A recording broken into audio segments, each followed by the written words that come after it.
Welcome to part 10 of the Ultimate Sunrise on the Reaping Deep Dive. I'm covering chapter 25 today. Yes, there is that much to discuss. I'm digging around for as many symbols and connections to the best dystopian series of all time, The Hunger Games by Suzanne Collins. I focus on the books, not the film adaptations, and there are no spoilers beyond the specific Sunrise on the Reaping chapter I am discussing. And reminder, Sunrise is a prequel, and I utilize all of the context from the other books in this series in this analysis. Major plot points of Haymitch's story are revealed in Catching Fire chapter 14 and Mockingjay chapter 12. Each chapter review is organized into 7 sections. There's the recap, character analysis, symbols and themes, lore and world building, possible foreshadowing, series connections, and notable quotes. If you'd like to watch or listen to this without any interruptions, the ad-free version is on my Patreon along with all of my long-form videos, and the option to download them as podcasts is there. My videos focus on the fictional world of Panem, but there are hungry people in the real one, and food banks could always use more help, so I encourage you to donate or volunteer if you're able to do so, and I have some resources linked in the description. Got some other news. I have come out with some Peeta inspired necklaces. You may have noticed me wearing this in the past couple of videos. The necklace has a bread tag style pendant with Bread Boy engraved on it, plus there's a pearl charm, so we have our boy with the bread and his pearly token of love to Katniss. It's so cute! I worked with a jewelry designer to custom make a very small batch of these, so if you're interested, I've linked them in the description, and 30% of all profits will be donated to Feeding America. Obviously, I love this necklace, but this is really my favorite kind of fan merch, like the subtle kind where I know what it means, other fans know what it means, but to everyone else, they see it and they're just like, oh, that's a fun necklace, a bread tag, huh? And like, that's it. But you as the fan, you know what it means to you. So that's the necklace news. And with that, my buddies and sweethearts, it's time to dive in. And I wish I could say this is going to be fun, but that's not what this fandom is about. And Sunrise on the Reaping in particular is a tragedy. It's meant to be the saddest book in the series, and boy does it deliver. Chapter 25. Recap. We left off with Haymitch setting off a bomb against the force field and losing consciousness as he lay on the shaking ground, struggling to contain his intestines. He believed he was dying, with the last line of the previous chapter being, "I die happy." Chapter 25 starts off with Haymitch in a dreamlike state. He hears a steady dripping noise, there's a bad smell, he's cold, imagining he's at home and wondering where his blanket is, and also that his bootlegging boss Hattie is working nearby. He's pretty confused. Then he wakes up. He's in pain, naked, pinned to a metal table, and in an eerie, chemical-smelling industrial room. His hands and ankles are in cuffs, and there's a strap across his chest so he can't raise his arms higher than his belly, which is covered in a long row of stitches. Haymitch notices he has the flint striker around his neck and is hit with the memory of the ending of the games. After that, he notices he's hooked up to various tubes, and he sees a glass cage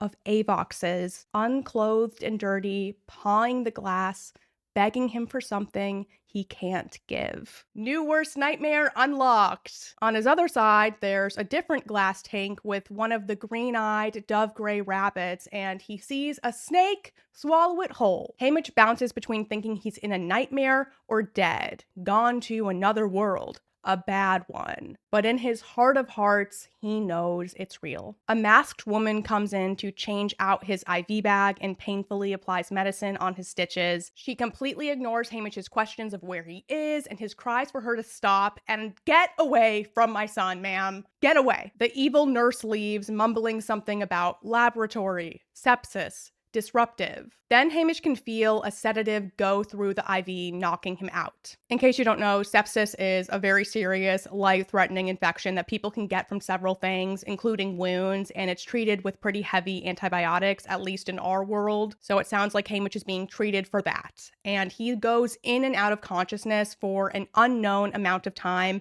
and it's terrifying. I'm just going to read this passage. In this place, disruption brings oblivion, dispensed from afar like the drugs in Lulu's pump.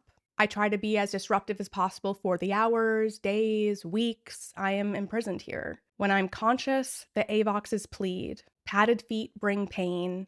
Grotesque mutts replace the humans. More bunnies die. Nasty concoctions are forced between my lips. No daylight breaches the walls. No ally comforts me. I am utterly alone and defenseless. So Avoxes are being fully turned into mutts? Question mark? Holy Peeta! Eventually, Haymitch wakes up in the bedroom of the apartment he stayed in before the games. His tubes are gone, but he has a pump identical to Lulu's clamped to his chest. His tummy stitches are also gone, leaving a big scar. He's unsteady on his feet, but manages to put on his pajamas, which are still there from before the games, and exits the room. Nobody is there, and it hasn't really been cleaned. The bedding and pajamas are all as the tributes left them. The whole building's as silent as a grave. The street outside the apartment deserted, locked down, block barricaded off. The elevator doesn't work either. It looks completely shut down, though the surveillance cameras in the apartment must be on to monitor Haymitch. In the refrigerator, Haymitch finds a platter of rolls and a shelf of pint-sized cartons of milk. Snow's diet after the deadly oysters. Yummy! I like bread. At least. I love bread. Since Snow and the Capitol have already put forth so much effort keeping Haymitch alive, he figures none of this is poisonous and he digs in, dunking the rolls in milk. After that, feeling resigned and exhausted, he goes back to bed and sleeps. He is alone here for days with nothing but time to consider the consequences of his actions in the arena. Snow's perfect little showpiece that he undermined every chance he got. Dread consumes Haymitch. He's thinking Beatty, Mags, and Wyrus are being tortured to reveal the names of accomplices. He hopes Effie and the prep team weren't dragged into this since they're completely clueless Capitol pawns. Plutarch's role is still a bit of a mystery. Is he an ally, a Capitol operative, both? Impossible to know. What's happening to Haymitch's loved ones back home is too painful for him to think about, so he tries not to. He'd been counting on dying in the arena, which would keep them all safe, but he's doomed to live now, so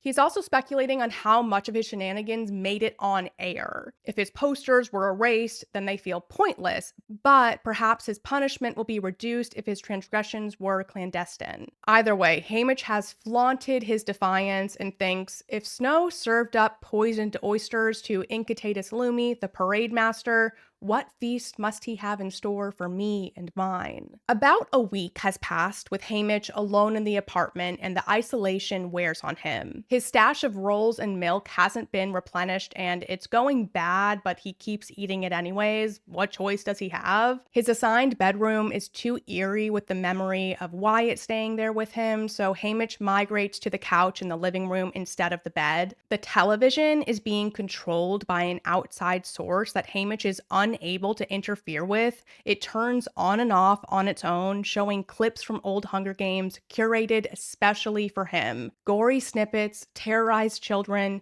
despair. It even plays some of the early games, which are rarely featured. One night, Haymitch wakes up to a haunting melody and he calls out for Lenore Dove instinctually. The television glows. On screen, a girl in a rainbow of ruffles sings a familiar tune with unfamiliar words. The Capitol audience watching is dressed in old-fashioned clothes. Haymitch doesn't know this, but that's Lucy Gray Baird. This is her interview performance that she did where she made this song as a message to Billy Tope, the Ballad of Lucy Gray Baird. I put the song in here, but I tried to do that for Horn of Plenty in the last video, and YouTube said it was copyright infringement, so I'm sorry. I'm just gonna recite some words for you. It's sooner than later that I'm 6 feet under. It's sooner than later that you'll be alone. So who will you turn to tomorrow, I wonder? For when the bell rings, lover, you're on your own. And I am the one who you let see you weeping. I know the soul that you struggle to save. But too bad I'm the bet that you lost in the reaping. Now what will you do when I go to my grave? Haymitch can tell from her voice, accent, mannerisms, and outfit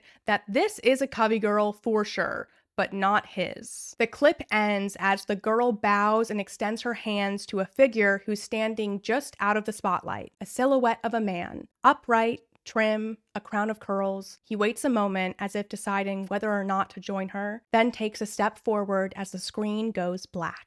Remember, I'm talking about the book. In the movie, I know Snow is at the hospital watching this on TV. In the book, he's there. So Haymitch connects the dots that this Covey girl is District 12's one and only victor. He wonders what her name was, if she died in the lab post-games, and what she did to be erased so completely. It takes a bit, but Haymitch also realizes the guy she reached out her hand to in the clip was none other than Coriolanus Snow! Because someone in the Capitol remembers the Covey. Someone who knows how they name their babies and love their birds. Intimate, personal knowledge. President Snow would have been 18 during the 10th Hunger Games. The Covey girl would have been no older. It's all clicking for Haymitch. Snow's whole speech at Plutarch's about Covey girls was about this girl, and Haymitch is terrified of what price Lenore Dove will pay for him surviving the Hunger Games. With this, Haymitch's head explodes. Figuratively, thank goodness. He does go beast mode though. He smashes the chair into the window, shattering it, and he bangs on the bars with a lamp. He stops when bullets fly in above his head.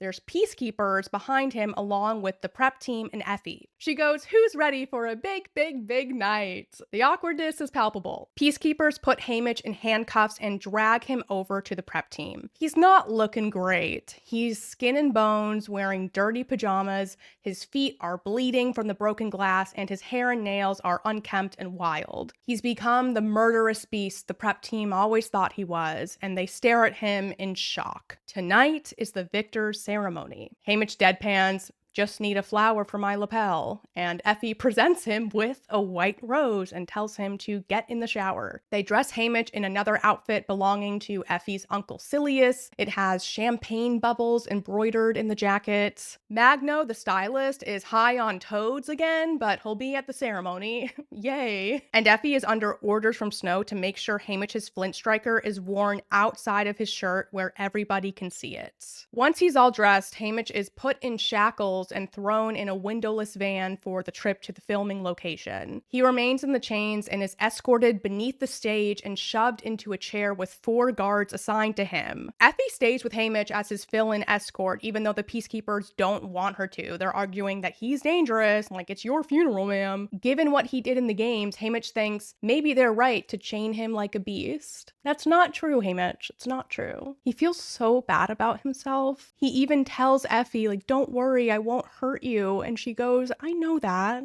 I've known who you are ever since you helped with my makeup box. And I know your position could not have been easy." My brain jumps to that line, "and no one mourns the wicked." So you see, it couldn't have been easy. You know, it's the part where she's explaining kind of Elphaba's origin story. That line devastates me. Anyways, Effie wrecks the mood by adding, "But really, they are for the greater good. The Hunger Games." Complicated psychology is happening. Magno and Drusilla show up in their ridiculous animal outfits, and Magno is too stoned to stand properly. And then Mags arrives in a wheelchair while a still mobile but distressed Wiress twitches her head about in a bird-like fashion, a steady stream of words spouting from her lips. Very bad things have been done to them. Mags spots Haymitch and tries to rise before she's shoved back in her chair. No reunion for them. Please, Suzanne, tell me this is a joke, because I'm gonna throw up. And Wiress is twitching like a bird, like how she's the canary. Beetee calls her the canary in Catching Fire. And now it's time for the show. Caesar Flickerman takes the stage, hyping up this historic, unparalleled, unforgettable Hunger Games. Proserpina and Vitus clap along for themselves. So cute. Drusilla poses like an eagle because she's wearing a weird eagle hat. And since Magno can barely stand, he makes his entrance on one knee, his hands in a victory clasp above his head. Allow me to demonstrate. Like this. This is what he's doing as he rises to the Please do that in the movie, please. And we need that comic relief because then peacekeepers haul Mags to her feet. She and Wiress, arms encircling each other's waists, lean against each other for support. No, no, no. Then Haymitch is unshackled and held on his plate by the peacekeepers until it rises up. He braces himself to be pelted with rotten fruit or jeered off the stage, but he doesn't need to because the crowd loves him. He gets a standing ovation full of cheering and crying. Haymitch is the hero of the moment, the star of Panem, the victor of the quarter quell, and that can only mean that President Snow has won the day. The crowd starts chanting, "Show it," as in show his abdominal scar. Excuse me? Seriously, think about this. The audience is begging to see the aftermath of a teenager's axe wound that was so severe his intestines were falling out, and they're going, "Please show me to me, Rachel." Like, what is happening? You know what this Rachel says? That! I need everybody that had anything to do with it! All right then. Absolutely not. Haymitch doesn't even know what they're asking at first. He looks to Caesar, who draws a line across his abdomen to explain. And Haymitch, he doesn't feel like he has a choice. He really doesn't. So he pulls up his shirt and unzips his pants a little and shows the scar across his stomach. The applause lasts for a full 5 minutes. I get that surviving something is like a badge of honor, but like we're talking about surviving this game where they force kids to kill each other. And Haymitch is just forced to stand there and smile at these freaks with his fly down. Like, what is happening? Finally, they sit down for the big edited recap of the games. It starts with the reading of the Quell theme, then jumps to the reaping, spending more time on 12s. It shows Astrid and the Donner twins clinging to each other in a tearful goodbye, and no footage of Lenore Dove, Ma, or Sid. The omission chills Haymitch.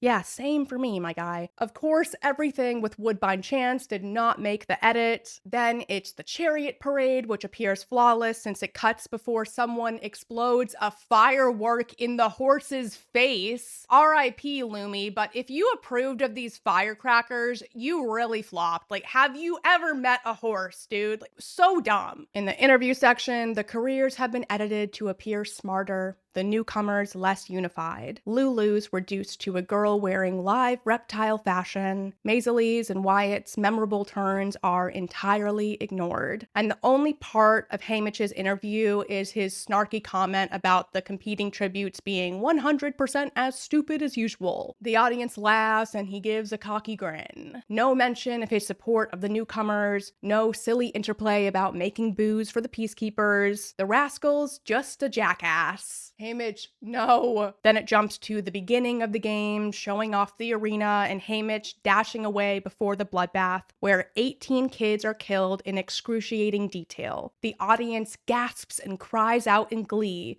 though they've seen it all before. Monsters! In the bloodbath, Wyatt dies, a selfless hero protecting a bewildered Lulu, and Maisley fights people off and follows after her. Haymitch is internally chastising himself throughout all of this, saying he's a jackass who looks heartless and self-absorbed. His internal monologue it hurts my feelings. The recap shows him hiking through the woods and a bunch of tributes being poisoned. Carrot from 1 and Urchin from 4 writhe to death, and the remaining careers form a pack on the mountain. I'm pretty sure the footage showed Haymitch getting sick from the water too. It's a little vague. The description is, a bunch of us sicken as the poisonous fruit and water kicks in. So he says us, so I think they show him being sick. Day 1 has been a pretty faithful record of what happened, but on day 2, things start to go wonky with Haymitch's timeline at least. It's less flat out lying than lying by omission. It shows him fighting squirrels, although they weren't around until the 3rd day when he fought them to save Ampert, so it looks like Haymitch is trying to save himself from the squirrels. It shows Lulu suffocating in the flowers all alone. When Haymitch runs from the butterfly mutts, they omit that he was carrying Lulu's body. What they showed during the actual games, he doesn't know, but in the recap, he's not even attempting to protect any of his allies. Day 3, the squirrels, as if making a second appearance, swarm Ampert, and then there's a reveal of his skeleton on the ground.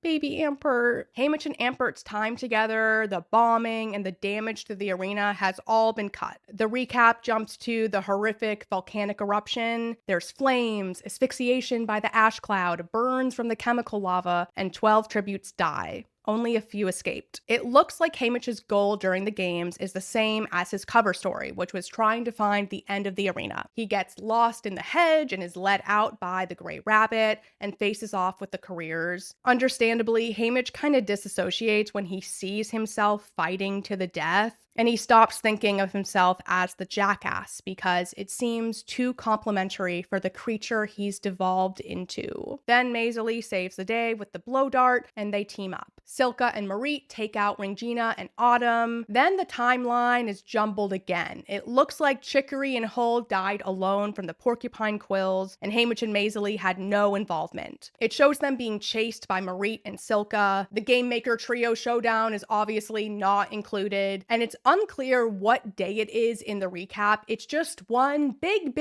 day. Maisie and Haymitch's 2 trips into the hedge maze are combined into one. They reach the cliff, but the generator isn't on camera. And Maisie and Haymitch unbreaking their alliance is also removed, so it looks like they really split up when she went off to go get the potatoes on the other side of the hedge. The footage shows Haymitch discovering the boomeranging force field. Maisie is attacked by the birds, and it shows him running to help her. There's nothing about him teaming up with Welly or the milk delivery. Instead, there's the sound of Welly screaming, which didn't happen. So Haymitch hears that scream and heroically runs towards it and sees what Silka did. Little diva head come off. Then Marit is eaten by the squirrels like Ampert, when in reality she and Maisie died the day before. Does no one remember? Do they just not care? Or during the games, did they show the audience a different sky, or none at all? And did they intentionally save Marit's death to increase tension at the end? The game makers must have been scrambling like crazy to control the narrative by this point. Whatever the case, the audience here in the auditorium has embraced this version, cheering and jeering on cue. Their lack of discernment transforms the recap,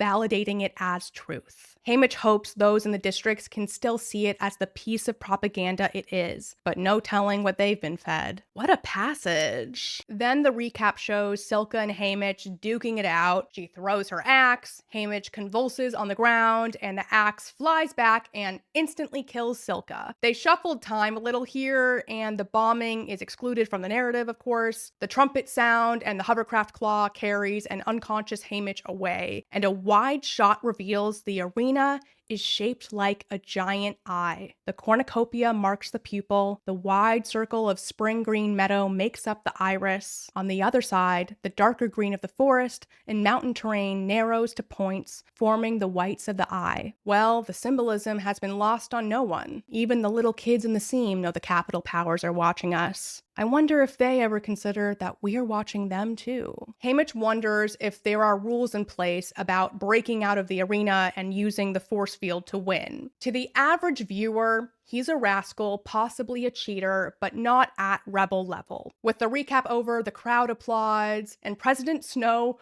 floats down on a crystal platform with the golden victor crown like he's Glinda the Good. Girl, what is happening? Snow is wearing a blood red rose on his lapel and places the heavy crown on Haymitch's head. I guess Snow lands on top, says Haymitch. And Snow merely smiles and says, "Enjoy your homecoming." End of chapter 25. Let's get into it. Character analysis.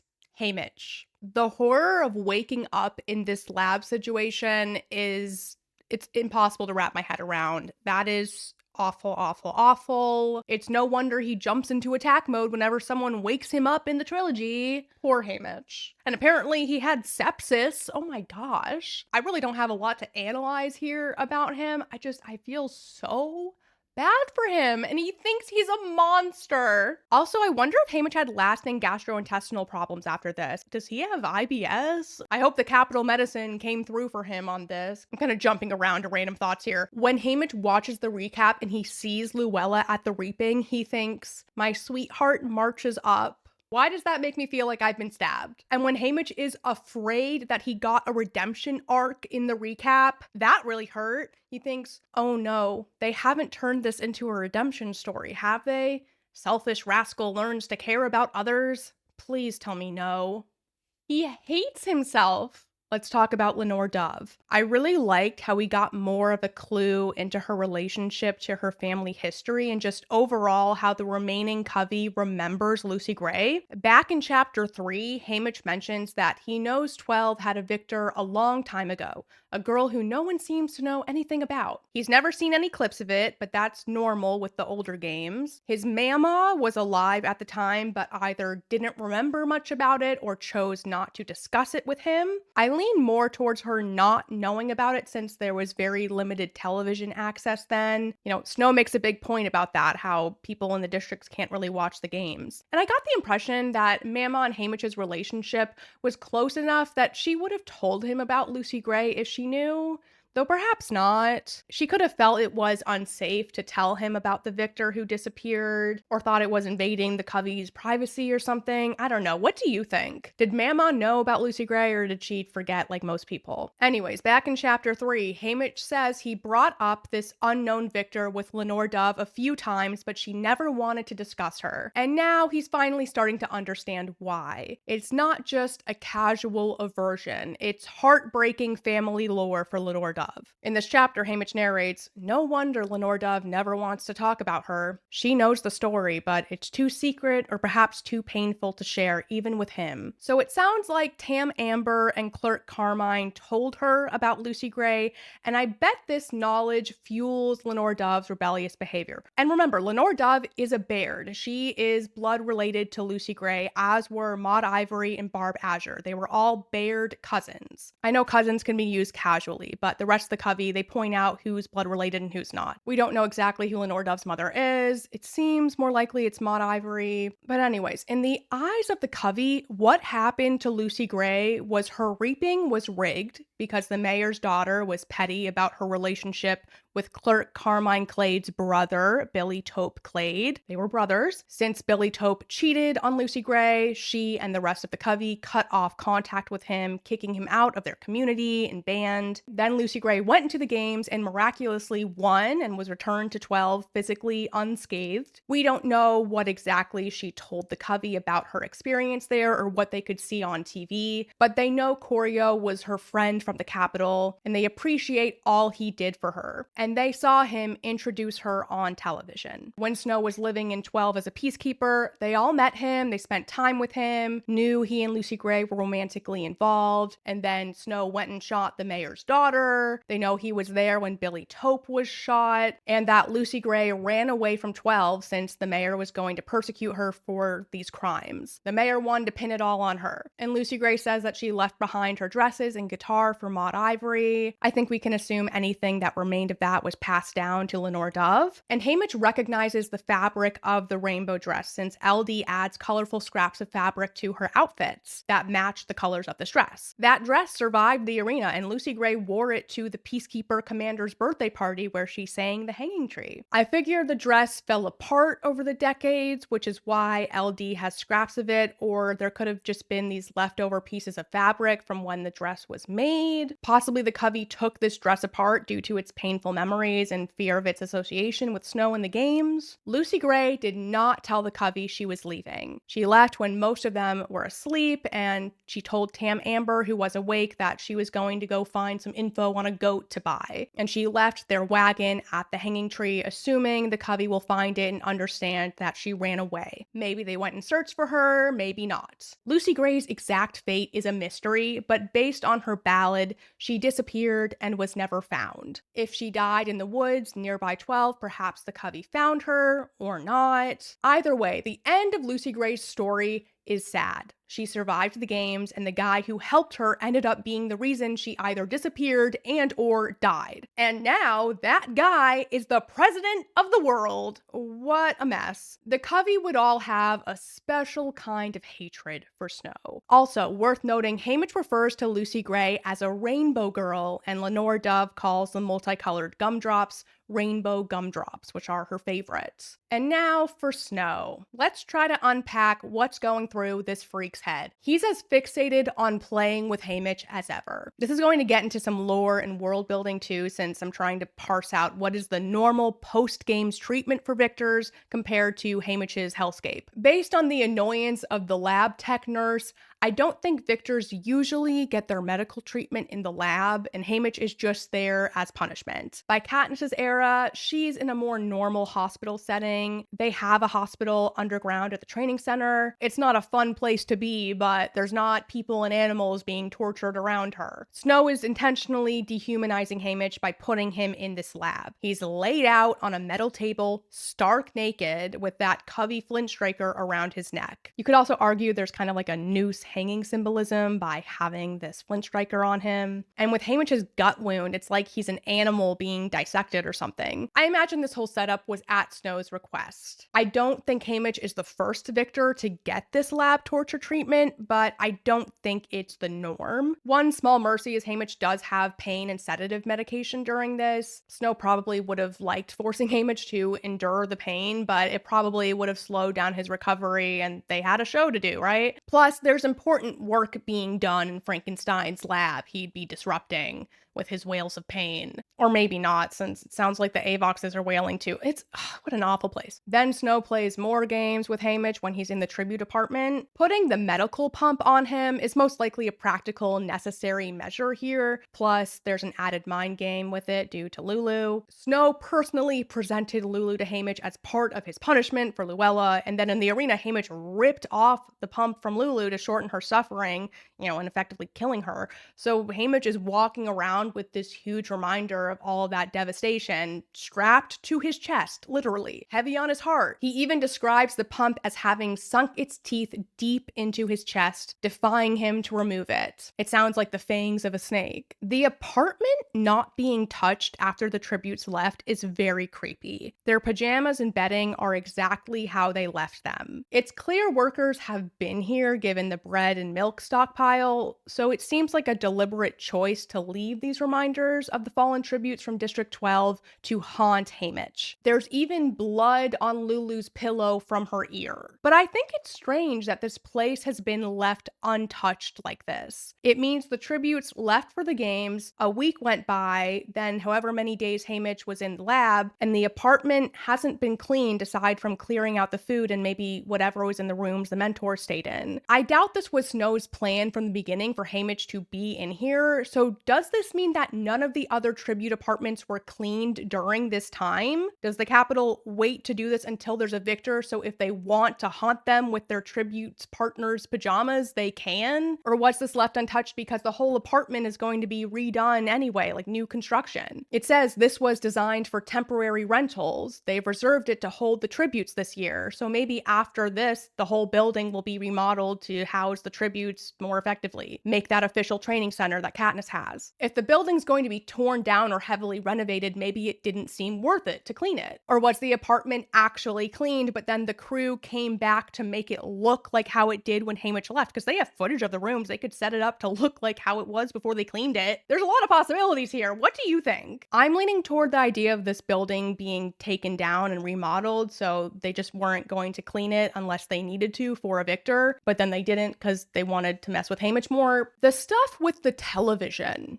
is so cruel and insidious. Haymitch is just suffering in there alone, trying to sleep, and gets woken up at random by clips of children being gored. Again, I wonder if Haymitch is the first victor to get this treatment, or it's a normal tactic for unruly victors. I don't think good victors are put in solitary confinement like this either. They're just in their apartment with their mentors and team post-games. But Haymitch was a bad boy. Anyways, it's a choice to play specific gory clips versus the multi-hour games recaps. I'm just imagining that one of those game makers apprentices was tasked with putting together a Google Drive folder of all of these nasty clips. And maybe some of the sickest game maker folks like to watch this stuff anyway.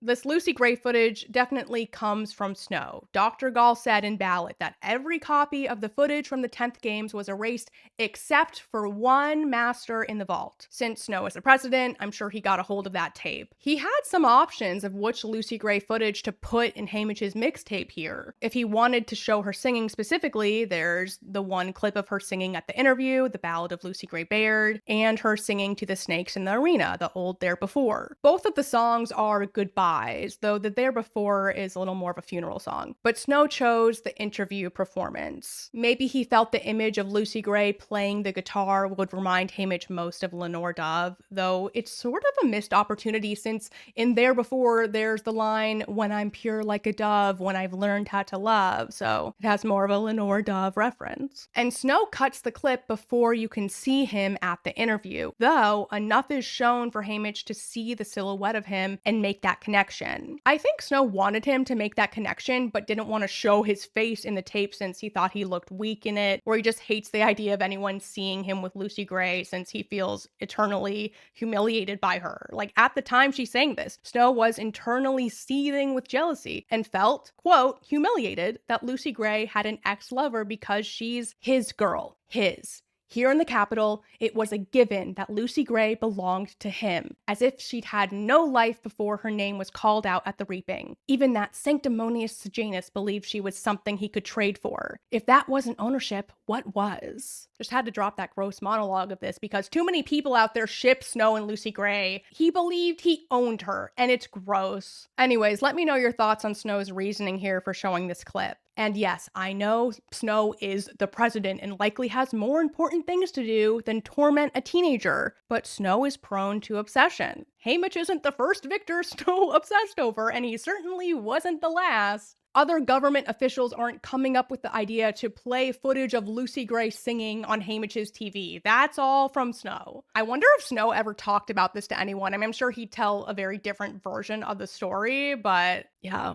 He's so weird. Let's talk about Effie. She really does mean well, but she just doesn't get it. I appreciate that she had a firm grip on the prep team's grooming belts to stop them from running away from Haymitch. She took control here. Effie's fear of saying Snow's name when she was talking about how he wanted the Flint Striker to be visible, that really hit hard. Like, even though she's fallen for the propaganda that the games are necessary, she's still afraid of the president. She cannot speak freely. The way she clued Haymitch in on this was so deliberate. She puts the rose on his lapel, taps it, and goes, "He did." Like, he wanted it visible. Snow equals the rose, and Effie knows deep down that she is not free or safe either. When she says how the games are for the greater good after telling Haymitch she knows his position could not have been easy, it's a display of cognitive dissonance. At a human level, she understands Haymitch was forced to resort to violence in order to survive. She got to meet him and can tell he has a good heart, but she's been told her whole life that district people are subhuman and they need this death tournament to keep them in line. The world will stop spinning if this doesn't happen. I imagine when Effie saw the condition Haymitch was in after this huge achievement of winning the games,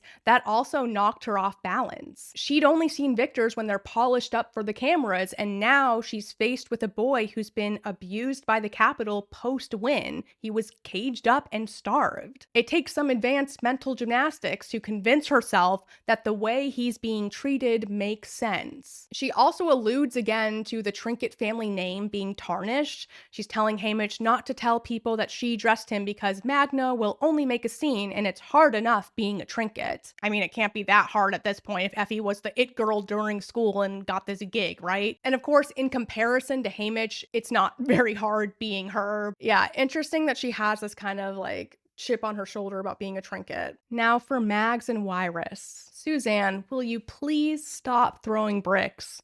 It hurts. And I feel kind of embarrassed that I never thought the reason Mags and Wyrus were the way they were in Catching Fire was because they had been tortured. Mags was old. She could have had normal health issues, but maybe those health issues stem from whatever they did to her after the 50th games. Katniss always figured she had a stroke based on her speech difficulties, and I never questioned this stemming from anything unnatural. But, my bad, Suzanne, silly me. Mag's mobility was significantly impaired post-torture, at least in the short term. She's in a wheelchair and Wyrus isn't. I think they were tortured differently and Wyrus's was more psychological in nature, or not, and they just reacted differently to whatever horrible things they endured. I mean, Mags is a lot older than her. In Catching Fire, I thought Wyrish was strange because it's partially just her unique personality, and then she was traumatized from her games and the life of a mentor. We see in Sunrise, she was generally viewed as an odd genius. I'd say she's always been neurodivergent in some way, and the additional trauma really took its toll. Do we think people like Joanna, who nicknamed her nuts, know she was tortured? I don't think that would stop Joanna. If she's like, if I can't make fun of everyone who's been through trauma, then I can't make fun of anyone at all. On to Silka Sharp.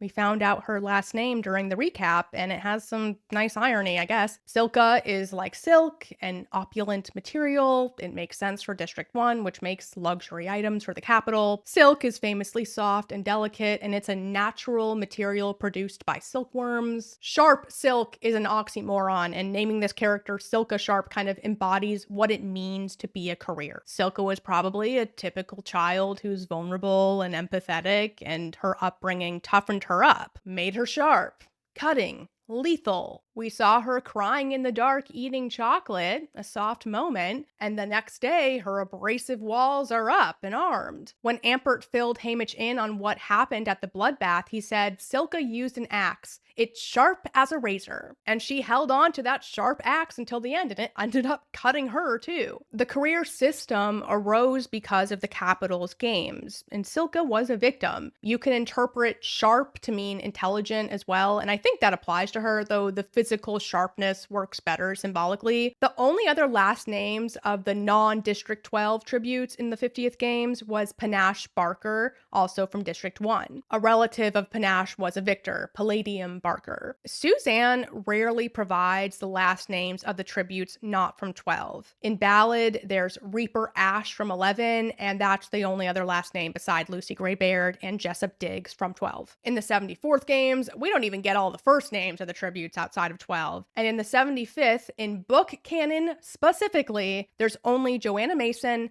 Finnick O'Dare, and Annie Cresta. Since full names of tributes are so rare in the books, it matters when they're included. Heads up, I'm going on a tangent here. Yes, I know that in the films and the advertisement campaign Capital Couture, we get surnames for Mags, Beatty, and even some victors that never appear in the series. I know Suzanne was involved in these adaptations and ostensibly approved them, but that doesn't make them book canon. They are not in the book. In these adaptations, there's other cooks in the kitchen, while the books come straight from Suzanne with some input from editors. But Panem is Suzanne's creation, and its authentic, pure form is exclusive to the books. And this is why it's so important to me that we differentiate between the book and movie lore. This series is literature. It's a modern classic, and I sincerely believe people will be reading it centuries later, like we do with Mary Shelley's Frankenstein and Jane Austen's Pride and Prejudice. If you disagree with me or think I'm a fool for that, I don't mind, and I really hope I prove you wrong. Next up, symbols and themes. Quilts. Haymitch wonders if Sid has his quilt when he's confused and cold in the lab, and this isn't the first time he mentions quilts. They embody a sense of home and safety. In the first chapter, he notes Sid snuggled up in a patchwork quilt. In chapter 4,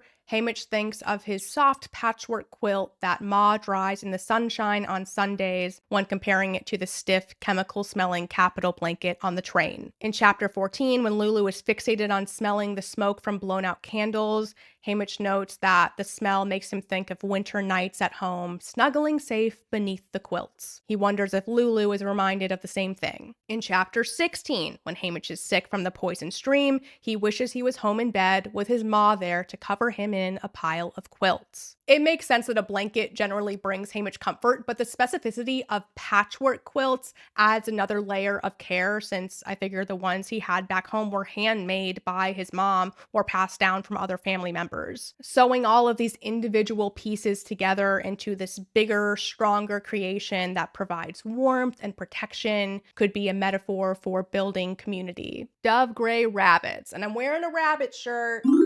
Haymitch sees one of his rabbit friends from the arena be swallowed up by a snake. This is the second time he sees one of these die. The first one was poisoned from the stream. I've talked plenty about these rabbits, but reminder, they are linked to Lenore Dove with the dove gray color. They share the same green eye color, and they've been helpful figures for Haymitch that died. From Mockingjay, we know that Lenore Dove dies soon after the games, and with these rabbit deaths having such strong links to Mr. Poison Snake Snow, it's extra clear that he will be involved in LD's death. This snake in the lab is also specifically 6 foot long. We talked about the use of 6 feet earlier, it was in chapter 17, and I think it ties most in with death. The clip Haymitch saw of Lucy Gray starts with her singing, "It's sooner than later that I'm 6 feet under," meaning dead and buried. Lulu's decorative snake was also 6 feet long. Maybe it's the same snake? It doesn't say that these were rainbow like the mutts in the 10th games, by the way. But this passage, before the snake eats the rabbit, is a lot. I'll read it. "A moment of relief as I spot my old friend, the gray rabbit from the arena, my dove in the coal mine, who warned me of danger, who led me from the maze. Has it come to save me once again? Help me.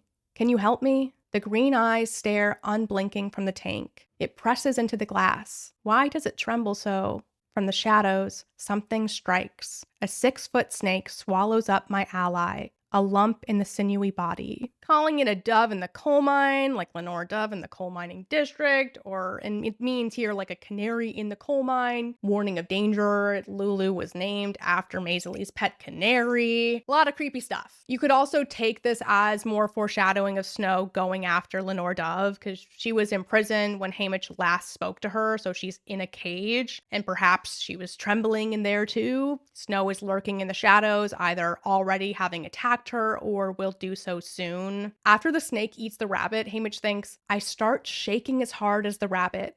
Harder, awaiting my snake. Please send the snake and end this." And he has the flint striker tied around his neck with the songbird and the snake, and that's a lot. Also, I've seen the theory floating around that the dove gray rabbits weren't real and Haymitch imagined them all. And while that's interesting to ponder, it doesn't seem supported by the text, in my opinion, at least. Like in this recap, Haymitch described seeing himself follow the gray rabbit to freedom out of the maze. So it's in the game's take, but yes, you can argue he's imagining this being part of the footage. But I think that it opens up a huge can of worms that Suzanne didn't put there. It calls everything from Haymitch's POV into question to such a degree that is too intense to fit this series. It puts us in the territory of Haymitch waking up on the last page and we find out this was all a dream, and spoiler alert, no it's not. The story is told through Haymitch's limited perspective since he only knows what he knows and he's not an omniscient narrator, but this isn't a story of him constantly having hallucinations and asking real or not real. When Haymitch is in that hazy dream state in the lab, it's made abundantly clear that he is imagining being back home in bed. And he realizes that himself. The series overall is pretty clear about reality versus hallucinations, dreams, and propaganda. If the rabbits were all Haymitch's imagination, there would be clear signs. I think if that were the case, then he would see the game's footage and he'd say, "I'm in the maze, but the rabbit never comes. Were the rabbits real?" Like he would ask that if Suzanne wanted us to think that the rabbits weren't real, in my opinion. As always, it's totally fine if you interpreted this differently or disagree. We're having fun. It's book club. Let's talk about the color orange. So the different shades of orange carry different meanings across the series. I see it as this spectrum of the orange shades, with one side being the muted sunset orange of Peeta's favorite color, and then bright orange like fire in the middle, and the burnt orange of this tribute apartment in Sunrise on the other end. So it goes from peace to rebellion to devastation. I'm just spitballing here, but it makes sense to me. I don't think that every mention of orange has a symbolic weight in the series, but things like this burnt orange of the apartment does. Haymitch's story in Sunrise is total devastation. He played with fire and got burned. Next topic, milk. The never-ending saga of the milk. There's the obvious threatening meaning of Haymitch getting this bread and milk diet, just Snow reminding him that he has all the power. Plus, it's another reminder of Luella, Lulu, and Welly. It's also probably a practical diet for Haymitch to be on at this stage of his abdominal surgery recovery. I looked this up. So according to the NHS, when someone is in stage 3 of gut surgery recovery, white bread and milk are on the menu, trying to have small portions of soft, low-fiber foods. I mean, Haymitch should be having other foods besides just bread and milk, but Snow can't miss an opportunity to taunt him, and, it's like a prison diet, right? All of this sinister milk stuff in Sunrise isn't new. In Ballad, the villainous Dr. Gall famously has milk. It was after Clemencia was taken away from the snake attack. Gall talks to Corio for a bit, and then she tells him to go because it's time for her crackers and milk. Sounds like this is a regular snack for her. She just set poison snakes on a student and is going about her usual afternoon. Villains being linked to milk is a common cinematic trope. I was aware of it in relation to the book and film A Clockwork Orange, but it goes beyond that. And shout out to Nicolette Hill, the Hunger Games teacher. She made a video about this a bit ago, which got me to research this more. I'll link her video. So milk is the opposite of fire by all the denseness of its molecules, by the creamy and therefore soothing nature of its spreading. Opposite of fire, our girl on fire and our ultimate antagonist, Snow. Milk has this undertone of innocence. Babies drink milk. School children have their milk boxes with lunch. Posters of missing children were put on the side of milk cartons. There's a nice contrast of pairing the evil villain with this pure, wholesome beverage, and it creates distortions of safe childhood memories. By taking an idea that is meant to be nostalgic and twisting it into something unsafe, creates a discomfort that is harder to separate from. The bad guy consumes this goodness, destroying it. It's a clue to the audience not to trust the milk drinker. In A Clockwork Orange, milk is laced with drugs and the characters drink it to get amped up before committing violent crimes. Some other notable films with the milk drinker trope are Get Out, No Country for Old Men, and the new Netflix adaptation of Frankenstein. In imbibing milk, Frankenstein signals he is both the neglected child and the adult man capable of inflicting neglect on others. So this milk link makes sense for Snow and Gall, and I'm sure Suzanne knew what she was doing here. Snow is also white, like milk, and linking it with bread is amazing, since panem means bread. Panem et circenses, bread and circuses. And in this story, bread is life and community. The boy with the bread. The link with milk and children, like how children die in the games, and Snow said he's not above killing children, consuming them. And we have this layer of missing children on milk cartons. So what does all this milk drinking mean for Haymitch? He first drinks milk at Plutarch's as a way to defy Snow, to delay him from consuming this rejuvenating innocence in beverage form. Snow had just finished barfing up a poisonous meal that he used to kill someone.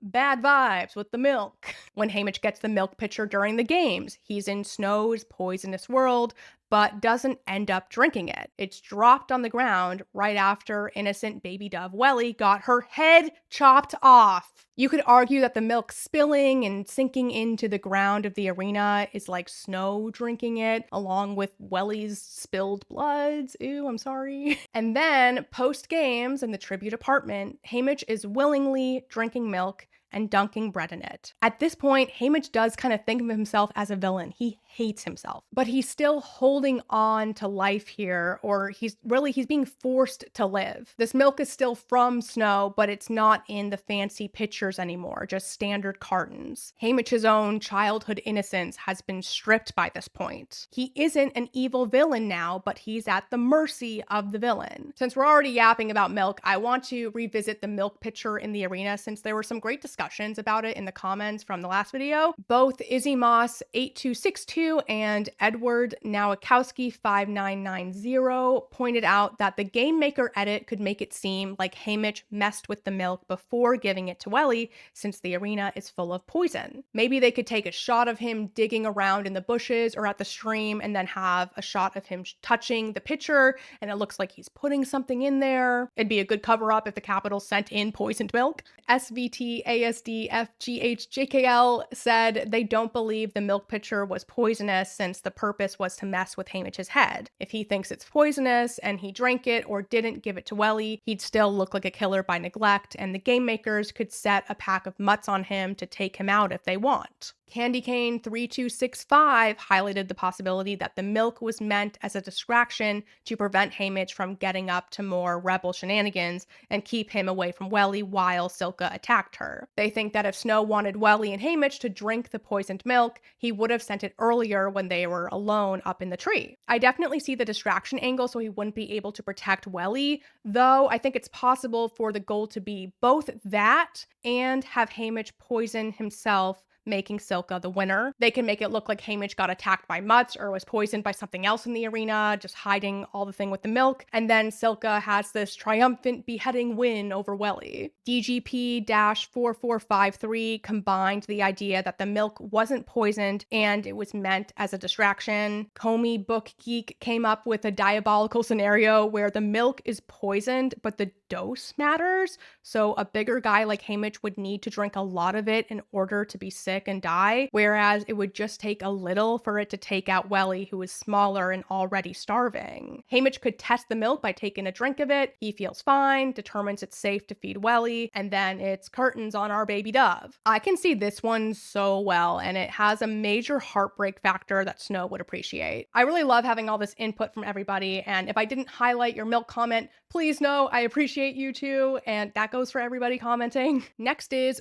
40. The number 40 is significant in this book and the series. Back at the beginning of this book, Haymitch noted that his 20 slips of paper in the reaping bowl are really like having 40 slips, since there's double the tributes that year. Sunrise on the Reaping takes place 40 years after the Ballad of Songbirds and Snakes, the 10th games to the 50th. District 12's first two victors were crowned 40 years apart. Haymitch is 40 years old the year of the 74th games when Katniss and Peeta win. 40 is a significant number in biblical text used to encompass a long stretch of time. In the story of Noah and the flood, it rained for 40 days and nights while God cleansed the earth. Moses is on Mount Sinai for 40 days before coming back with the 10 Commandments. There's a 40-year-long journey between the people leaving Egypt and entering the Promised Land. And those are just some of the many mentions of 40 days and years. My religious knowledge is pretty limited, so this is just from light research, but it looks like 40 is used for significant transformations and fulfilling destinies, and this translates to these notable 40s in the Hunger Games series. After 40 years, District 12 has another victor, and he becomes part of the revolution. Snow transformed from a mentor in the games to the president of the country during these 40 years. It's not until Haymitch has been walking the earth for 40 years that his revolutionary thing happens. Two tributes survive the arena, and the rebellion kicks into high gear. When he's 40, he was working with the rebels, setting up this whole big plan for the third quarter quell to break the arena, just like he had tried to do in his quell with his metaphorical 40 slips in the reaping bowl. It's these two stages of fulfilling his destiny to stop the sun from rising on the reaping, breaking the 40-year drought of victors in 12, and then being a key player in the plot to end the games once and for all when he is 40. Like, that is so cool. It gets really interesting when you look at the Noah's Ark story, and this is all news to me, so pardon me for flipping out. After 40 days of rain, Noah sends out a raven to scout for dry land, and he also sends a dove. The raven and the dove. The raven stays out looking, and the dove comes back when it can't find anything, and then after a week, Noah sends it out again, and it comes back with an olive leaf signaling habitable land. And after another week, he sends the dove out, and it doesn't come back. You can analyze this a bunch of ways. Obviously, ravens and doves are all over this book, but here's my take. So if Haymitch is Noah, he weathers the storm of his life for 40 years to the 74th games. Noah's raven goes back and forth from the Ark, and the raven of the Raven poem is his ongoing grief of everything he's gone through and then how it keeps accumulating the years of being a mentor. Katniss is the mockingjay, and I'm thinking of her as the dove. She goes into the 74th games and comes back home, like the dove returning for the first time. Then she goes into the games for a second time, and by the time time she comes home, the war is over. There's peace in Panem. It's like the dove coming back with the olive leaf, signaling there's peace on earth and renewed hope in humanity. I know I'm not talking about Peeta here, but we're doing a metaphor. I hope it makes sense to other people. And I really hope this isn't offensive to anyone. I know I'm talking about religious texts. I'm analyzing the Torah and Bible as a work of literature with all of this versus making a religious interpretation. And I would love to know your thoughts on this 40 symbolism. There's a lot of other mentions of 40 in the Hunger Games series, but I don't think they carry this symbolic weight, though it's interesting that Gale was whipped at least 40 times by the head peacekeeper thread. Let's talk about eagles. So this chapter, Drusilla has a stuffed eagle on her head, and all the other mentions of eagles in the book were about the Heavensby's golden eagles staircase decor. The milk pitchers had eagles perched on the lids. Drusilla's no undercover rebel as far as I can tell. Her eagle sounds like taxidermy versus golden artwork, but she poses like an eagle stretching out their wings as she rises up to the stage. And I can't help but think of Katniss in the Mockingjay dress. She raises her long feathered sleeves or wings and displays this gown. Same sort of pose as Drusilla here. I don't know, it's weird. I feel like this is more of an Easter egg thing versus a symbolic link between Katniss and Drusilla. Let me know your thoughts. Jackass. I'm worried I'm gonna get flagged for saying that word too much, so I'm gonna say Jack instead. I shouldn't be, but Haymitch thinks he looks like a jack in this recap. This is a derogatory word, but also the name of a male donkey. Haymitch has referred to himself as a mule 3 times in this book in regards to his bootlegging work, since it involves a lot of physical labor. An actual mule is a hybrid of a donkey and a horse, so it's jack adjacent. This chapter, Haymitch calls himself a jackass 4 times. He is filled with self-loathing watching this recap. Describing himself using that word and mule, all links to the humanity and civility theme throughout the book. Haymitch dehumanizes himself with these words, doing labor like a mule back home, and he's painted as a selfish jerk in the capital. When Katniss watches this same recap, the part of Haymitch's interview, she thinks he looks snarky, arrogant, indifferent. Still not very kind words, but not as harsh as Haymitch judges himself here. Lore and world building. Avoxes. I cannot get these cages of Avoxes out of my head. So we know from the trilogy that in Panem, some people who commit traitorous crimes are punished by having their tongues cut out so they can no longer speak, and they are enslaved by the capital. They are not treated as humans, and all the non-Avox people are not supposed to speak to them unless it's to give an order. The Avoxes we know in the trilogy all worked in the capital at some point, either as domestic servants in the training center apartments or underground in the sewers. 2 of them, Darius and Lavinia, were also tortured as a way to torture Peeta during his imprisonment. Avoxes are the lowest class of people in Panem and perform undesirable jobs within the capital. Though I do wonder if there are colonies of Avoxes doing jobs that the capital doesn't want the districts to do, since they're especially dangerous. I'm thinking of the colonies in The Handmaid's Tale where prisoners clean up radioactive waste until it kills them. According to the Panem history books, the country was created after droughts, storms, fires, sea levels rising, and a brutal war for what little sustenance remained. So possibly there are Avoxes sent to places Panem wants to make hospitable again. If there's enough of them, we don't have any idea how many Avoxes there really are. Anyways, we found out Avoxes are experimented on in Ballad. It felt like a bit of a duh, of course moment for me, at least, like, of course the capital treats people like lab rats. Given what we know about the way victors' bodies are sold, I figure Avoxes are also abused in this way, unfortunately. In Ballad, Corio saw a ghoulish section of the lab where the glass cases housed humans with animal parts grafted to their bodies, tiny feathered ruffs around their necks, talons, or even tentacles in place of fingers, and something, perhaps gills, embedded in their chests. When a few opened their mouths to plead with him,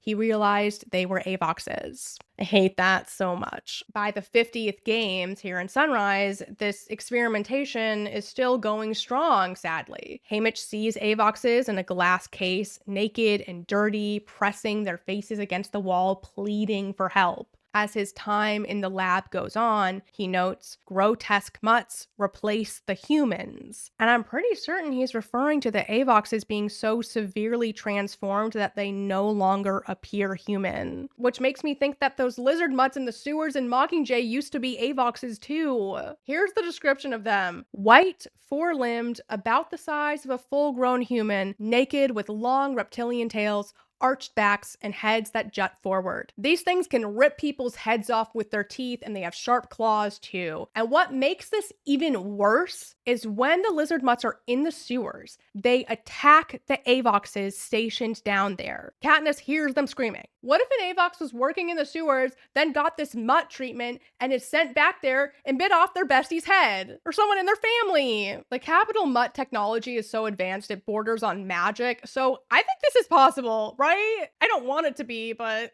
And I don't think the werewolf mutts in the 74th games were Avoxes, but it seems like there was some human DNA spliced in there. It's all a nightmare. Tokens. This isn't quite lore, but it's my inquiry into the lore. It feels a little ridiculous that Snow wouldn't flat out ban tokens after bombs were smuggled into the arena this way. Even if the Capitol was able to parse out the rebel traitors who smuggled in the bomb stuff, there could always be new people. And of course, they didn't even get everyone. Plutarch was undercover all the way up to becoming head game maker of the Third Quarter Quell. The likeliest explanation, I think, is that the procedures for examining tokens became more advanced, somehow made foolproof or rebel-proof. Maybe when the tributes are in the tubes to go up in the arena, there's some sort of scanner like that, like the airport, that can detect any nefarious, unapproved component to the tokens. Also, tokens were used for the rebels in the Third Quarter Quell. Haymitch used his token to get Katniss to ally with Finnick. He gave him his golden bangle so that Katniss would trust him. He used the old token trick to pull off your rebel plan. I don't see a huge reason to keep up the token tradition from the Capitol perspective. The tokens aren't really a point of discussion in the interviews or publicly talked about very much. Peeta didn't even have a token for the 74th games, or if he did, it was so unimportant that it's never mentioned. It just doesn't seem like the Capitol folks care that much about these tokens. I mean, some of them, like Katniss's Mockingjay pin, become a fashion statement for Capitol people, so there's that appeal to keep it around, I guess, from a consumer perspective. But there's plenty of other ways to feed the trend cycle to keep people buying crap. Perhaps since Snow sort of came up with the token idea, as in giving Lucy Gray the makeup compact, he refuses to dispose of this tradition as a pride thing. Or maybe Snow and the Capitol play dirty with tokens sometimes, either giving a career tribute a leg up if they want them to win, or tampering with a tribute's token so it will kill them somehow. I've seen the argument that the Capitol didn't ban tokens since they'd have to explain why, and that would look bad.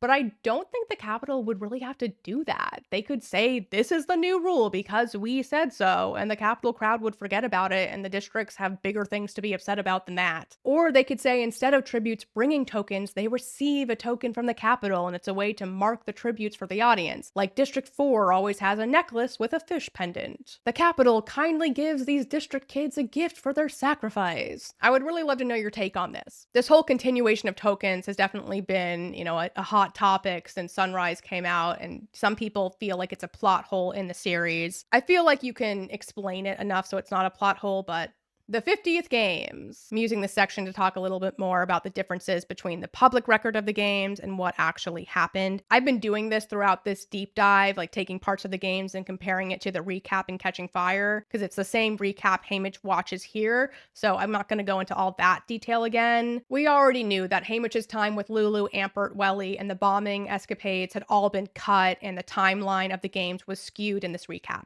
It looks like after Haymitch set off the bomb off the cliff for the force field after he won, a hovercraft claw picked him up. And I'm imagining the footage was heavily edited to disguise the explosion aftermath. Here's how Haymitch described the end of the recap. Silka dies, her cannon fires, and I'm hanging on by a thread. The sunflower bomb, the quartz, the flint striker, there's no record of any of them. All of them gone or tucked away from sight. The hovercraft removes Silka's body. Trumpets declare my victory. A claw closes around me. So they're showing the claw around Haymitch, and you'd think there's exploded arena around him, right? Maybe the Capitol did some green screen background swapping, so Haymitch in the claw is real footage and the background is a shot of the arena pre-bombing.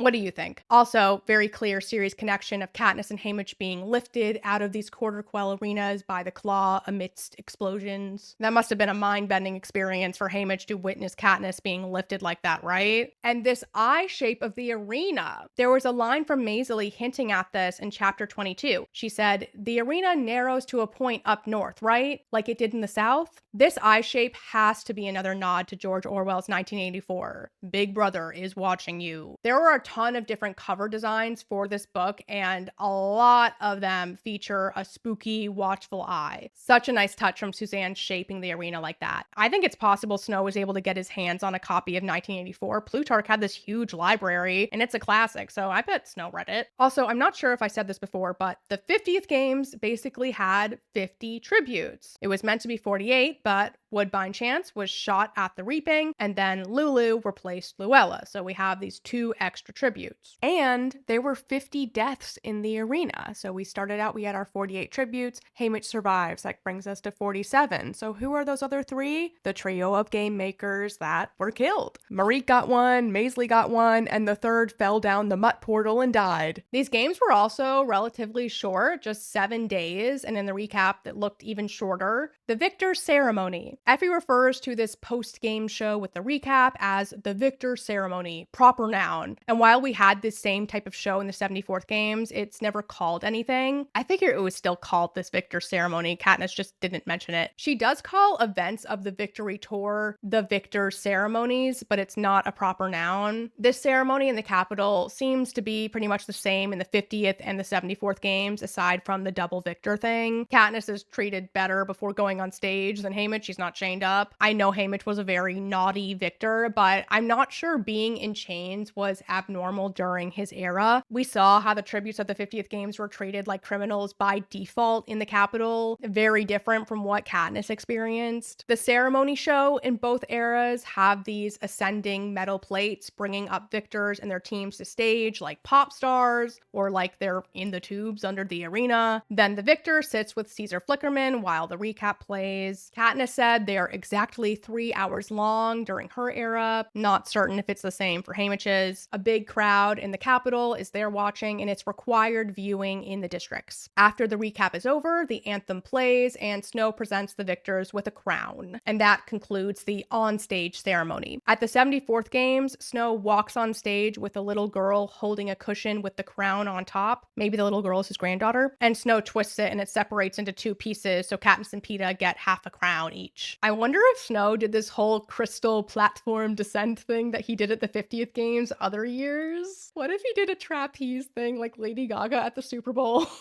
Or just Pink on a casual Tuesday? I know he would never actually do this, but it's fun to imagine. The crystal platform, I can't. Diva. Possible foreshadowing. The whole opening of chapter 25 calls back to early chapters with themes of family, home, and comfort. I already talked about the quilt stuff in the symbol section, so I won't rehash that. There's a passage in chapter 1 that goes, "My ma wastes nothing. Widowed young when my pa died in a coal mine fire, she's raised Sid and me by taking in laundry and making every bit of anything count." Chapter 25 opens with drip, drip, drip. Ma must have hung the laundry inside. And in chapter 3, Haymitch notes that in winter, clothes have to be hung inside to dry. Something's always dripping. Back to the 25th chapter, there's more dripping noise and so cold.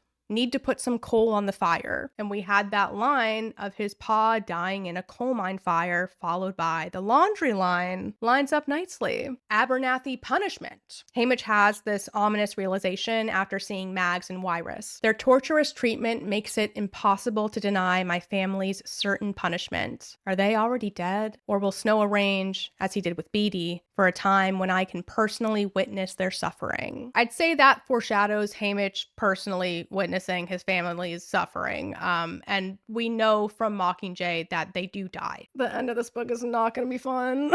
Series connections. Cold beds. When Haymitch is in his state of semi-consciousness at the top of the chapter, he's cold, thinking that he needs to tend to the fire and wondering if his brother Sid has his quilt. And the first line of The Hunger Games is, "When I wake up, the other side of the bed is cold. My fingers stretch out, seeking Prim's warmth, but finding only the rough canvas cover of the mattress." So they both feel this coldness and think of their younger siblings, and we know they don't make it either. The cold bed is loss. Next connection is post-games recovery. I'm going to do a quick summary of Katniss's experiences during her recovery period after her games, and then I'll highlight the similarities with Haymitch. Katniss post 74th games. When she wakes up after being sedated in the hovercraft because she couldn't bear Peeta being taken away from her, she's on a bed in a room with no doors or windows. The air smells antiseptic, and she's hooked up to several IVs, and she's naked aside from bedding. She's already been cleaned and is in the process of being glammed up. She's getting a full body polish. She has a restraint around her waist so she can't sit up, but she can move her arms. The red-headed Avox Lavinia brings her broth, applesauce, and water. When Katniss tries to get out of her restraints, she's knocked out by a sedative flowing through her IV. This happens on and off, and she can't tell how much time passes. She'll wake up, she eats, and even when she doesn't try to escape the restraint, she's still knocked out. And during this time,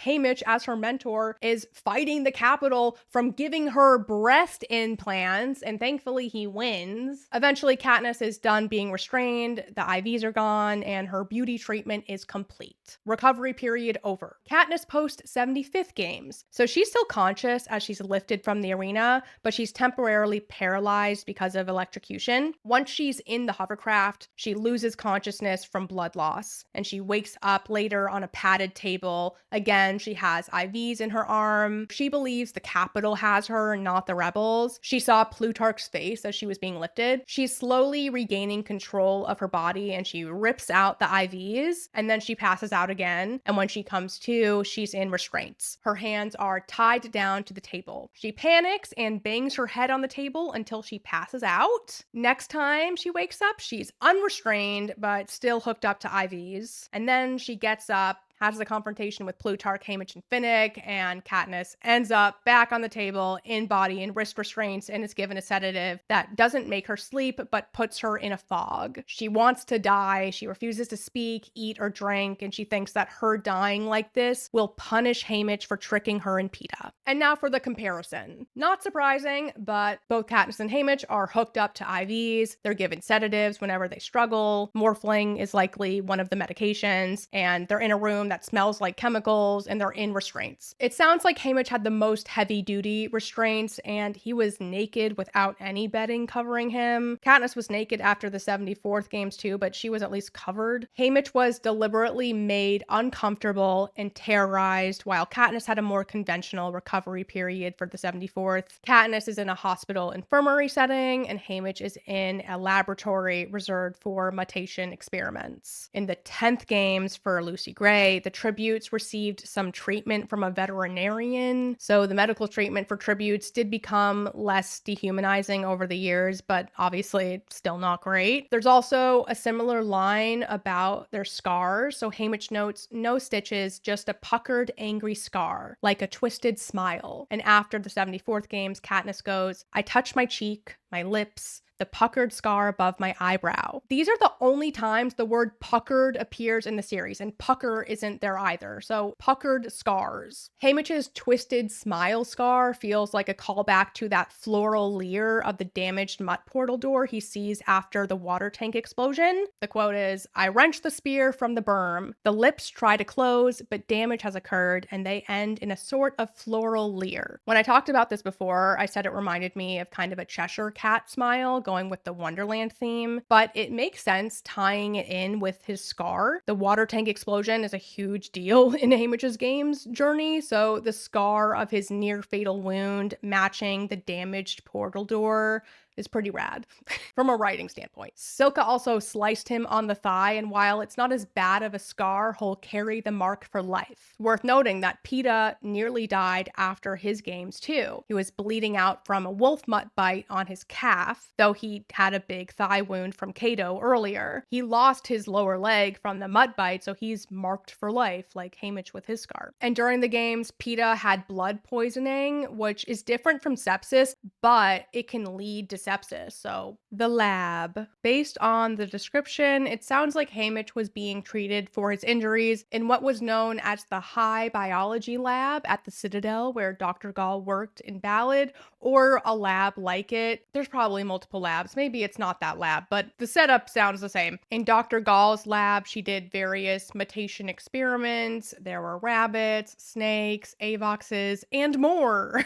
Corio and Sejanus received medical treatment there after going into the arena, and Corio notes getting an IV, whereas Katniss and Haymitch did not seem to know that term. They always referred to it as tubes coming out of their arms. Just a little thing. Now for solitary confinement. Haymitch's experience in the tribute apartments has some links to Katniss's solitary confinement during her trial after shooting coin. Right after she did that, she's cuffed, blindfolded, and dragged to her old room at the training center. The mattress has been stripped bare, there's nothing in the closet, and she's locked in the room, but it has an adjoining bathroom that she can use. She doesn't have access to the whole apartment like Haymitch, but Katniss does say her living quarters are larger than her entire house back home, so it's not like it was a small place to be, but she doesn't see any other people while she's in there. When she goes to shower for the first time, she comes back to find her clothes are gone with a paper robe in its place, plus a meal and some pills. No towels, sheets, nothing but that paper gown. And I think this is mainly as a suicide prevention measure. Katniss very much wants to die, and she even notes that she can make an excellent noose, but there's nothing to hang herself from. And the windows in her room can't be opened, and they're too thick to break from what she can tell. She wonders if she's on live television, and she is. The first big televised event of the new era of Panem was Katniss's trial, and Plutarch was a star witness. During her time in solitary, Katniss is under constant surveillance and given regular meals and medication. It's not explicitly mentioned how she gets these, but she never sees anyone bringing her stuff. So possibly trays are brought in when she's sleeping or bathing, or there's some sort of cabinet portal that brings in the food. She doesn't have a medical pump like Haymitch, and it's interesting because she makes an attempt to stop taking the pills provided to her, but the morphling withdrawal is so bad that she caves. I guess if the medicine Katniss was getting was something she really needed to take and she refused to, maybe she'd get a med pump like Haymitch. She does start eating as little as she can manage since she wants to try to starve to death, but I guess the situation isn't dire enough that the powers that be are forcibly hooking her up to a feeding tube or anything. There's a mention of her giving in to the temptation of buttered bread, so she has bread like Haymitch. Katniss doesn't have any television access, however, she does start to sing to herself, and it's possible she sings the same song as Lucy Gray did in her interview if the Covey passed down that song to her father. She describes hour after hour of ballads, love songs, mountain airs, all the songs my father taught me before he died. The idea of Katniss singing that same song that Lucy Gray sang that Haymitch saw when he's in solitary and he'd see Katniss singing that in the apartment, chilling. Katniss is in there for weeks, completely by herself, and the only voice to hear being her own. When Haymitch was confined, he thought that he's being kept alive since Snow has big plans for him, and there's a moment where Katniss thinks, what if they're not going to kill me? What if they have more plans for me? A new way to remake, train, and use me? And Haymitch starts to hope he's just being imprisoned for his public execution, and that's what Katniss originally thought was happening to her. If she wasn't able to kill herself, she was certain she'd be tortured and have a certain public execution. And guess who was the first person Katniss saw after her imprisonment?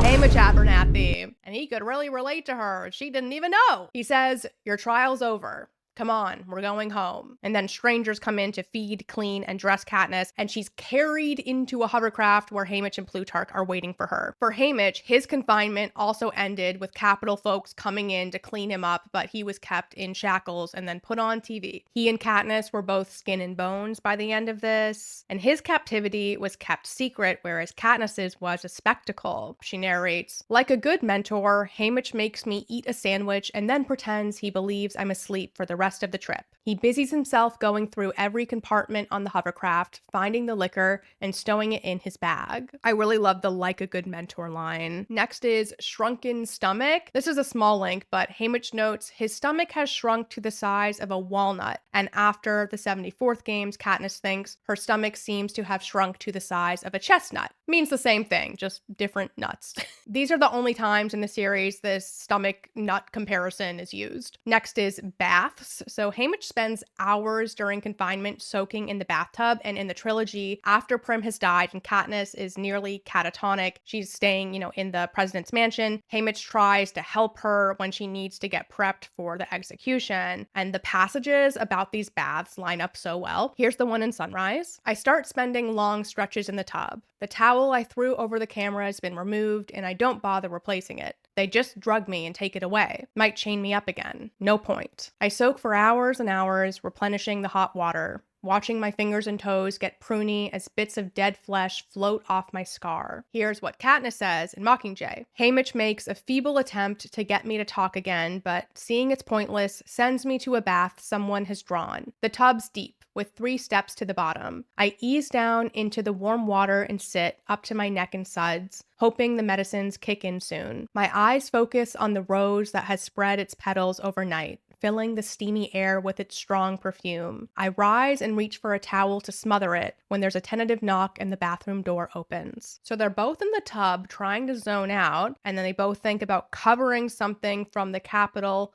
with a towel. The camera for Haymitch and a rose from Snow's garden for Katniss. Cool. Honorable mention for the time Katniss and Peeta dragged Haymitch to a bathtub on the train after he threw up on himself the night of the 74th reaping. There's also some symbolism with Haymitch taking these long baths in Sunrise, since during them he's thinking about death and the blood bath. Next is depression bed aversion. Haymitch and Katniss both avoid their beds in their despair. For Haymitch, he's reminded of Wyatt in the bedroom, so he sets up camp on the couch instead. At the end of Mockingjay, when Katniss is back home, she sits in the rocking chair in her kitchen by the fire, just constantly. She will not sleep anywhere else. Like, she's living in that chair. They both reference being haunted. Haymitch goes, "Wyatt's absence haunts me in the bedroom." When Katniss ventures outside of her rocking chair area for the first time, she narrates, "I go anyway, walking in silent sock feet, so as not to awaken the ghosts." Lamp aggression. This is small, but Haymitch banging that lamp against the barred windows in a rage reminds me of when Peeta went Hulk mode in the attic of District 11 on the Victory Tour.